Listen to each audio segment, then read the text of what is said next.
여러분 안녕하십니까? NBS 투데이입니다. 정부가 인공색소와 향료를 넣은 막걸리도 주세법상 탁주로 인정하려 하면서 논란이 일고 있다는 소식 전해드린 바 있는데요. 이와 관련한 주세법령 개정이 진통 끝에 결국 무산된 것으로 나타났습니다.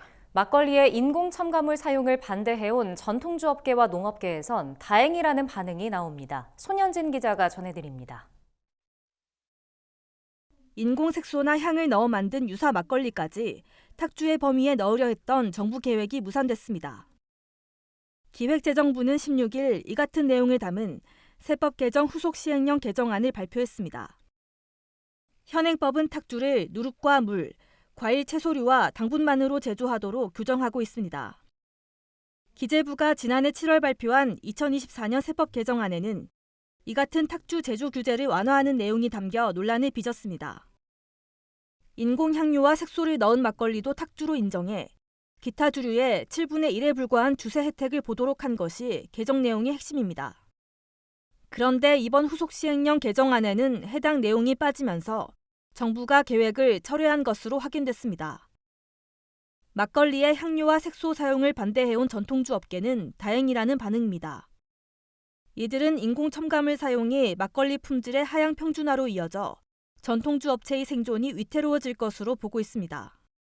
한 방울 정도만 떨어뜨려도 딸기 맛이나 이런 걸 낼 수 있기 때문에 그런 차원에서도 사실은 원료 문제나 이런 것들이 굉장히 심각하게 일어날 수 있는 문제인데 그걸 막게 돼서 이제 너무 다행인 거고. 국산 농산물 대신 향료와 색소를 넣은 저렴한 막걸리가 많아지면 농가가 타격을 입을 수 있다는 농업계의 목소리도 이어졌습니다.